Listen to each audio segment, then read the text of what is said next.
আসসালামু আলাইকুম রহমতুল্লাহি ওবরাকাতু। প্রিয় দেশবাসী, আপনারা হয়তো শুনেছেন কথাটা। আমাদের সাবেক বাংলাদেশ সরকারের বিভিন্ন মন্ত্রণালয়ে দায়িত্ব পালন করেছেন সরকারি আমলা, বিএনপির বর্তমান কেন্দ্রীয় কমিটির সদস্য জনাব সালাউদ্দিন আহমেদ। উনি বলেছেন ভারত আমাদের বন্ধু রাষ্ট্র। ভারত আমাদের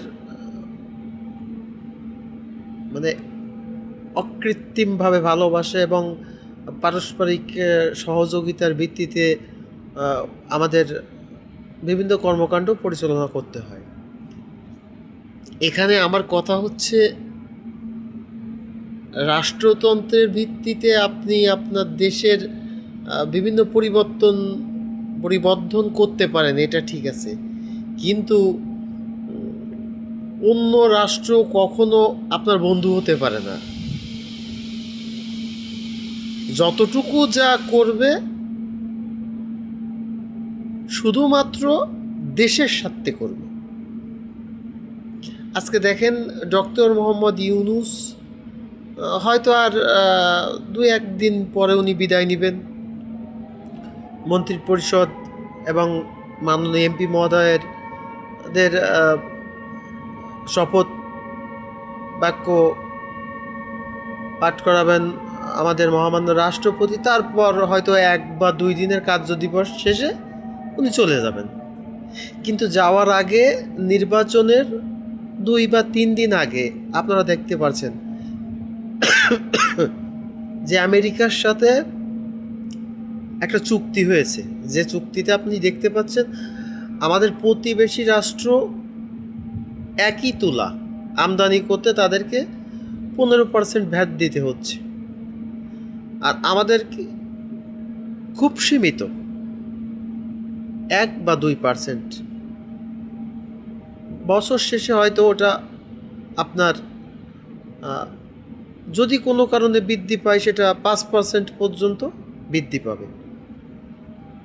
তো আপনি একটাবার চিন্তা করে দেখেন, এখানে আমেরিকা আমাদের অনেক বড় একটা ছাড় দিয়েছে, এজন্য কি তারা আমাদের বন্ধু হয়ে গেছে? কখনো না।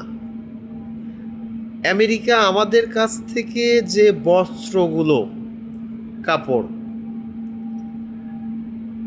তারা যেটা নিচ্ছে, আমরা রপ্তানি করছি, এই কাপড়গুলো যদি অন্য দেশ থেকে নিতে হতো, তাদেরকে এর থেকে দ্বিগুণ অর্থ দিতে হতো। তো আমার দেশের শ্রমবাজার অন্য দেশের তুলনায় কম, শ্রমিকের মূল্য কম, মজুরি কম, আনুষঙ্গিক চাহিদা সব কিছু মিলে মনে করেন 100 টাকা যদি আমেরিকা ইনভেস্ট করে, এখানে সব কিছু খরচ দিয়ে এবং মালিকের লভ্যাংশ, সরকারি ভ্যাট দিয়ে হয়তো 75 টাকা খরচ হবে, 25 টাকা ওই প্রতিষ্ঠানের থাকবে। তো এইভাবে করার পরেও কিন্তু আমেরিকার লস নাই। যখন আপনি আমেরিকা বাদ দিয়ে ওই ইউরোপীয় ইউনিয়নের দেশগুলোতে, যেমন আপনি জার্মানি বলেন, ইতালি বলেন, ফ্রান্স বলেন, স্পেন বলেন, ওইখানে যখন আপনি আপনার এই বস্ত্রগুলো ওই রুটে আপনি রপ্তানি করবেন আমেরিকাকে বাদ দিয়ে, তখন কিন্তু ভাই এই সুযোগটা আপনি পাইবেন না। তো সেক্ষেত্রে আমি বলবো, দেখেন, দেশের ভিতর আপনি সরকার আভ্যন্তরীণ বিষয়, আপনার নির্বাচন কি করেছেন, নির্বাচনে সুষ্ঠু হয়েছে কি না, এটা পুরো দেশ জানে। এবং রাত 10টার পরে যে নির্বাচনের বিভিন্ন রকম আমরা দেখতে পাচ্ছি, বেড়েছিও গোটা বাংলাদেশ, যে বিভিন্ন চ্যানেলগুলো তাদের নির্বাচনের যে আপনার ফলাফলটা, এটা হঠাৎ করে পরিবর্তন করে ফেলছে। মামুনুল হককে বিজয়ী দেখাইছে, ফালুস চ্যানেল, এটিএন, আপনার NTV, ATN Bangla doctor Mahfuzur রহমানের সময় টিভিতেও দেখাইছে।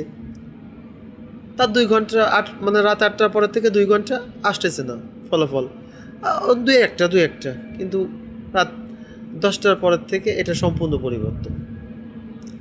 ভাই বাঙালি জাতি এখন আর ওই বোকা নেই।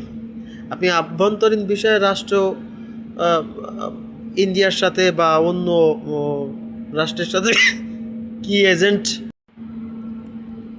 কি এজেন্ট মানে তাদের মানে কি বলে কিভাবে আপনি সরকার গঠন করবেন, তাদের সাথে কি চুক্তি আছে, এটা তো ভাই আমাদের মতো মানুষের, সাধারণ মানুষের জানা কথা না, আমরা জানিও না। কিন্তু এখনকার পরিবেশ পরিস্থিতি এবং আপনাদের আচরণ দেখে আমরা পুরোটা নিশ্চিত এই যে দেশে স্বাধীনতা সার্বভৌমত্ব চরম সংকটের মধ্যে যাচ্ছে এবং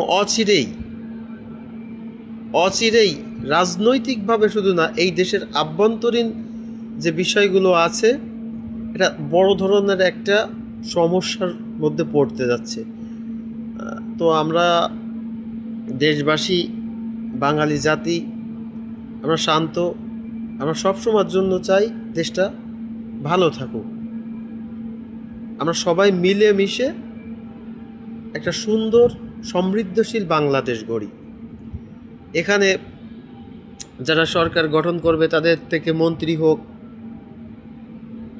স্পিকার হোক, বিরোধী দলীয় থেকে স্পিকার নিয়োগ দেওয়া হোক, কিন্তু কোনো ক্রমেই বিরোধী দল থেকে আপনি মন্ত্রী, প্রতিমন্ত্রী এগুলো আপনি সিলেক্ট করতে পারেন না। তাহলে সংসদে ওই বিরোধী দল কোনো কার্যকর ভূমিকা পালন করতে পারে না, ওই সরকারি দলেরই একটা অংশ হয়ে যায়, এক প্রকার পাচাটা কুত্তা হয়ে যায়। তো ওই সংসদ আমরা কামনা করি না, এবং দেশটাকে সুন্দরভাবে এগিয়ে নেওয়ার জন্য আমরা চাই আপনাদের যে নীতি নির্ধারণী ফর্ম আছে তারা যেন অচিরেই একটা সুন্দর কার্যপ্রণালী বিধি মাধ্যমে দেশটাকে সামনের দিকে এগিয়ে নিয়ে যায়। এবং সর্বশেষ বলতে চাই, আপনি বারবার বলছেন আওয়ামী লীগের পুনর্বাসন, আওয়ামী লীগের, অবশ্যই ঠিক আছে, তারা অতীতে খারাপ কাজ করেছে, ফলও ভোগ করতেছে, আপনারাও এক সময় করেছিলেন, ভবিষ্যতে করবেন কি না তার কোনো গ্যারান্টি তো নেই। আর আজকে জামাতের যেসব প্রার্থীরা আপনাদেরকে বারবার বলতেছে যে জামাতের মিয়া গোলাম পরোয়ার, ডাক্তার জাহিদ, আপনার মামুনুল হক, এই যে আসনগুলোতে কারচুপি হয়েছে এটা তো আপনারা জানেন, নিজেরাই জানেন।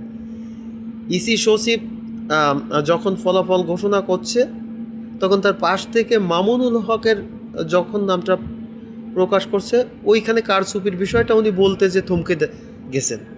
তো এই জিনিসগুলো কিন্তু আপনাদের মানে মধ্যকার যে মানে ফলাফল চেঞ্জ করার যে প্রবণতা যেটা করেছেন এটা কিন্তু ফুটে উঠতেছে ভাই, মানুষ এখন আর অত বোকা নেই। তো দেখেন, আমরা মুসলিম, আমাদেরকে তো মৃত্যুর টিকিট হাতে নিয়েই পৃথিবীতে চলতে হয়।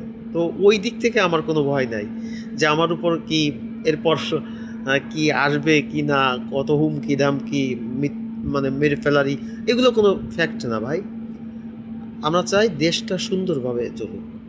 আর এই যে আগে তো ভাই আপনি জানেন অনেক কিছু, ওগুলো এখন আসলে বলার কিছু নাই। তবে এই সকাল 8টা থেকে বিকাল 4:30 পর্যন্ত বাংলাদেশের ইতিহাসে সুন্দর সুষ্ঠু নির্বাচন সম্পন্ন হয়েছে, ক্ষুদ্র কিছু সমস্যা ব্যতীত। কিন্তু রাত 8টার পরের থেকে যে এই যে নাটকীয় রঙ্গমঞ্চের পরিবর্তন, এর ফল কিন্তু খুব বেশি ভালো হবে না।